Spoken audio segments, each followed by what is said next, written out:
Hey, my heart and souls, today is Mother's Day, so by the time you see this, I hope you will have had an amazing Mother's Day. Whether you're a mom or a daughter or a grandchild or a son or a father, because after all, we're all here to live through this day, and I hope you had a nice one. I really just wanted to talk about something else, but I realized that I haven't updated this trucking journey since the previous video. So I thought I'd quickly take off my robe and give you a quick update. And you know me, I don't do quick, but here goes it. There's my behind. There's my behind. Okay, so I wanted to give you a quick update. The house is packed, so I don't really, it's not packed, but it's kind of, there's stuff everywhere. The main reason I came here to update my vlog. So now, ouch. Okay, last time we talked, I was still busy in the driving school. I was fairly new with my driving, my actual driving on the road. And fast forward, I trained 2 days with one instructor. It was great, the one that I told you about in the previous video. And then after that exciting day, I went on with a different instructor for I think 3 days actually. And he taught me everything that the other guy taught me, but opposite. So I had to forget everything that I was told. If one guy says, don't change gears until you're between the RPMs of 10 to 15 or 1000 to 1500. The other one, the new one, was gonna say, don't change your gears when you're in that range. You have to be just under 1000 or just under 10 RPMs.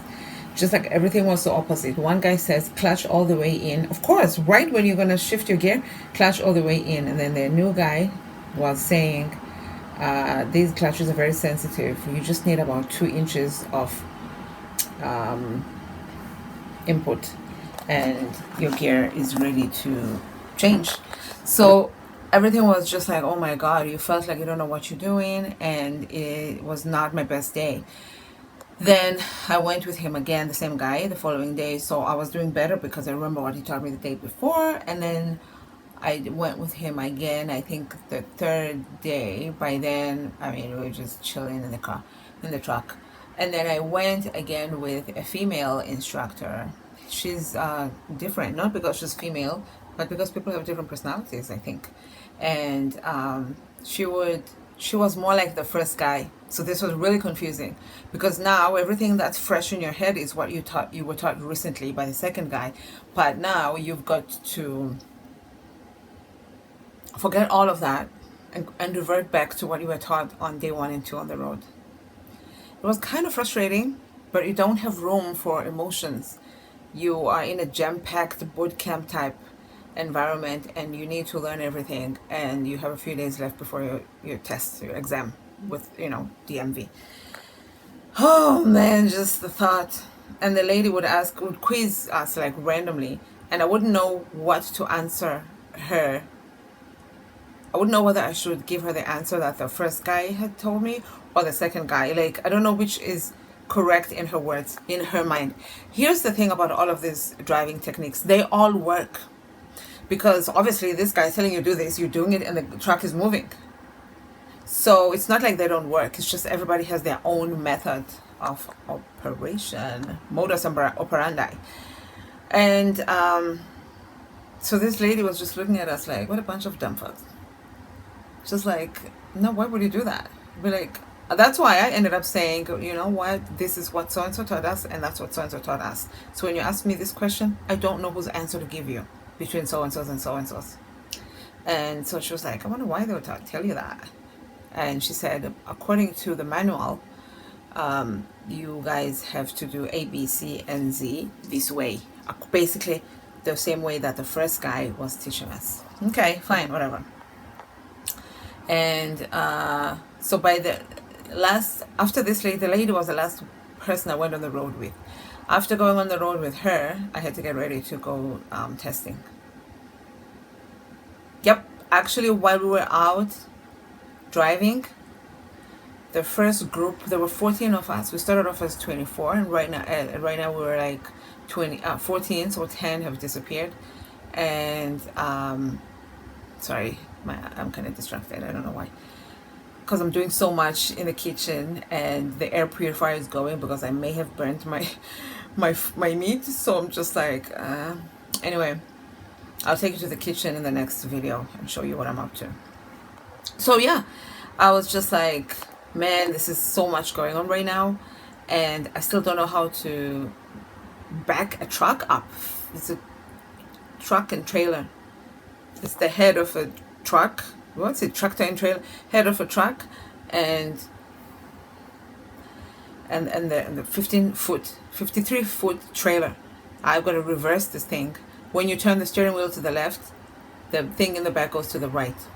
When you turn it to the right, it goes to the left. It goes the opposite direction of a car that you've been driving for decades. You've been driving this for maybe a little over a week, but not really, because there'll be 4 people in the truck and everybody needs to get a chance, and then there's going to be 5 almost 1 hour breaks. So really you're getting 20 to 30, maybe 40, 60 maximum, no, maybe 40 minutes maximum per person per day to practice in 1 week. So less than 5 hours to learn this thing, and let's go. So the first group, I think there were like out of 14, maybe there were 8 of us, I think, went testing, and the very first guy to go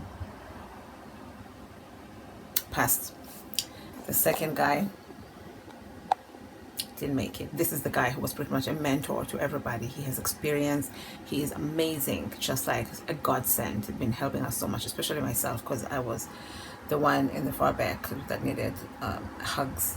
And it was just like, and I was practicing when I saw him struggle in the testing aisle or whatever, and I thought, oh my God, I was like, people keep me away from him. I wouldn't even know what to say to him.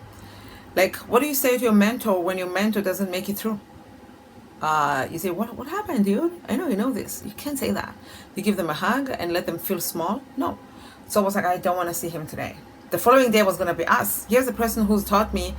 I want to say everything I know, but I don't know anything. So, and they didn't make it through. And so I think 8 people tested, and 4 people didn't pass. So 50%, I think. And then the following day, it was going to be 6 people. Out of those 6 people,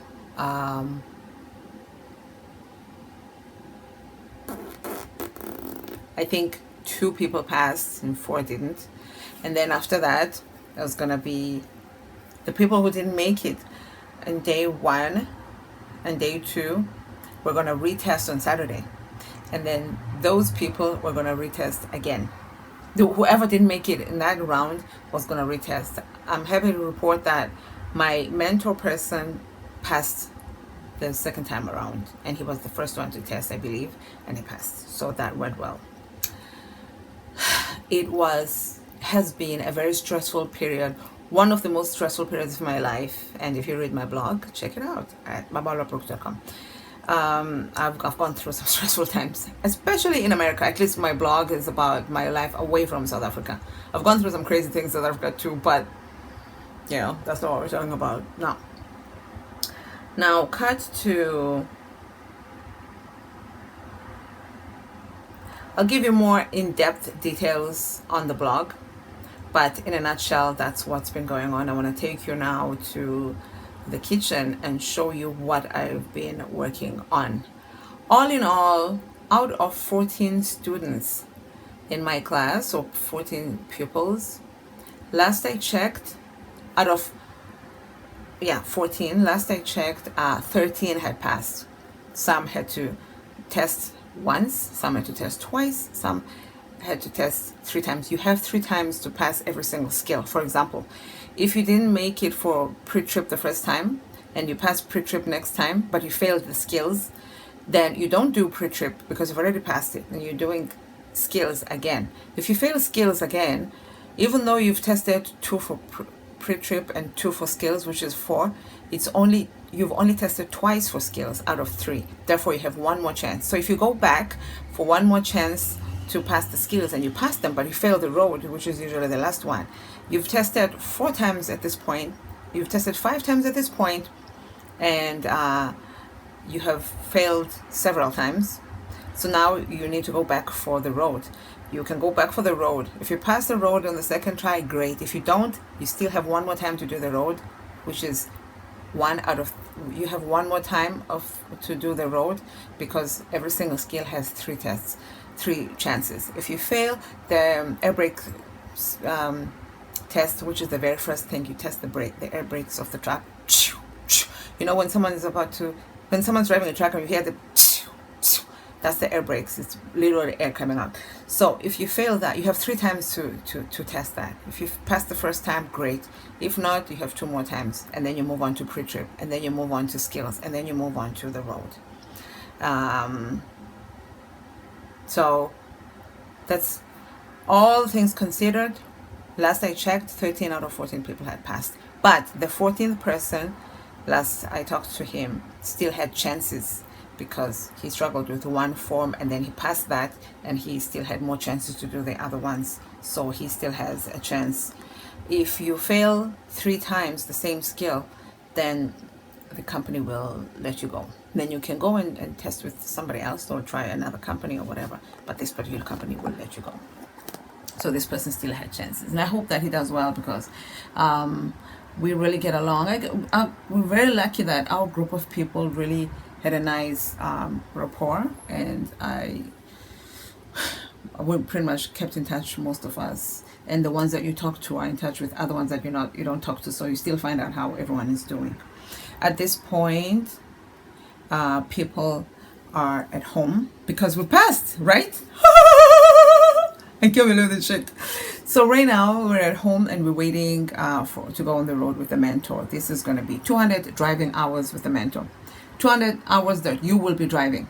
You need to drive for 200 hours in order for you to move on to the next stage, which means that they're going to test you to see if you are ready to go on the road by yourself. So at this point, I have 0 of those hours because I don't have a mentor yet. And I believe 2 out of our people are already on the road with their mentors, which is good because I'm 2 people closer to going. And the 200 converts to about 5 weeks on the road. If this is on average, so 5 weeks of you driving as much as possible. I hope all of this makes sense. I think it does. I'm gonna get off now. I'm doing all of this in my dressing room.